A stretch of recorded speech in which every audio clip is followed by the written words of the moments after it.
What's up, y'all? Hope y'all doing good, and welcome to my social media book tour without a book. And I'll explain why a little bit for Matthew, a Toy Story prequel. So let me tell you about Matthew, a Toy Story prequel. It is a story that starts out in 1957 as Matthew is sitting on the couch watching his favorite TV show, Woody's Roundup. He sees a commercial for Sheriff Woody dolls, gets very excited that after the commercial, he asks his dad if he can have a Sheriff Woody doll. And his father says, we'll see, we'll talk to mom about it. And as the story progresses, and as you're reading about Matthew growing up, you learn about how Matthew, you also learn about Woody and how he became this family heirloom, this family toy, and this leader we know him to be from the first Toy Story movie and on. There's a new character that I introduce in this world of Toy Story, in my story of Matthew, a Toy Story prequel. His name is Teddy.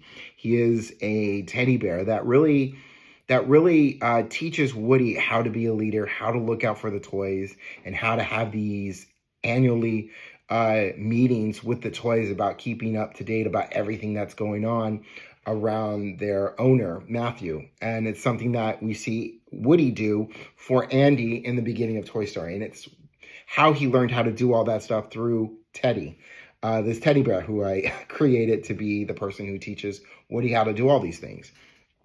Anyway, you also learn throughout the story as Matthew grows up, he goes to college, how he meets Andy's mother, who I named Jennifer, and also how Matthew gives this guy right here, Woody, to his son, Andy, and how that adventure begins and how that comes in the first Toy Story movie.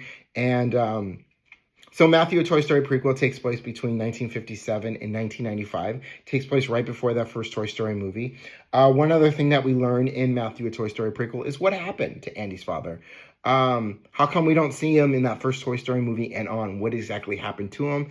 I do my best to answer that question, as well as giving it a Pixar type ending that I think everyone will like if you decide to check out this book.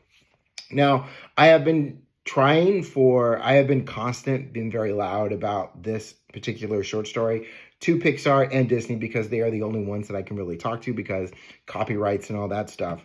And I've been trying to get their attention, and I appreciate those who have read this story and who have been loud about it, but I haven't gotten their attention yet, and that's okay. I understand their rules about letting people from the outside in. Totally get it.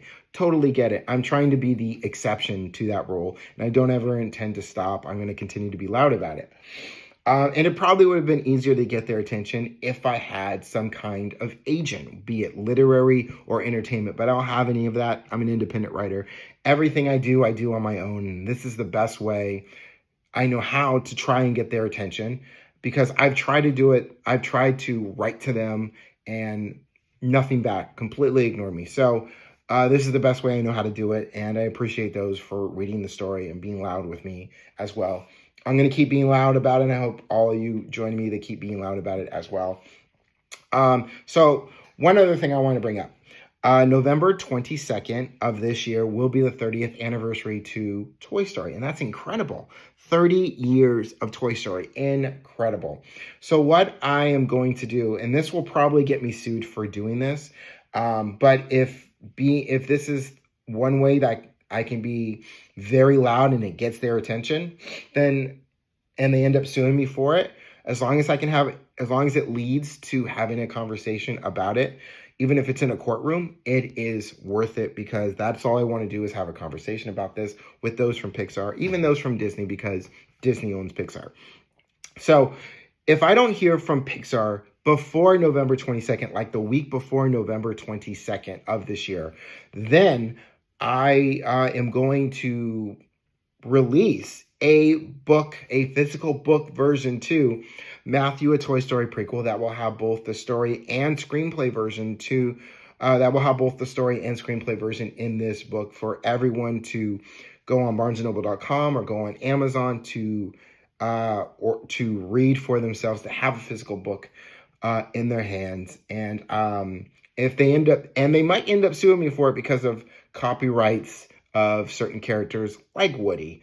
And Andy, who's in the story as well, but more towards the end of the story. But Woody, he's got some dialogue, and there's some stuff in the beginning, a little in the middle, and a little in the end as well.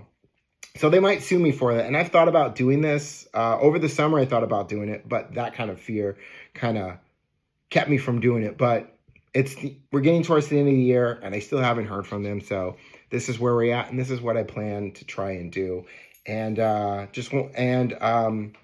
that's pretty much it. That's what I wanted to say, and I think I talked more than enough. So I appreciate you for sticking with me for this long, for watching my social media book tour for Matthew, a Toy Story Prequel without a book. But that's why I don't have a book yet. But we will see what happens in the coming weeks as I count down towards the week before November 22nd. But until then, I'm going to keep being loud about this. Go ahead and check it out. Here's where you can, if you want to check it out, enter this into your browser.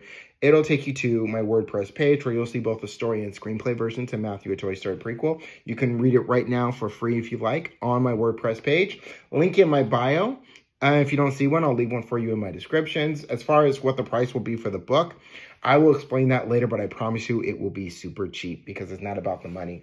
Even though I don't have any money, it is not about the money. And I'll explain all about that another time. But for now, this has been my social media book tour for Matthew, a Toy Story Prequel. Thank you for watching. Thank you for listening. Thank you for reading. Thank you for being loud. And be safe out there. See you on the next one. Peace, y'all.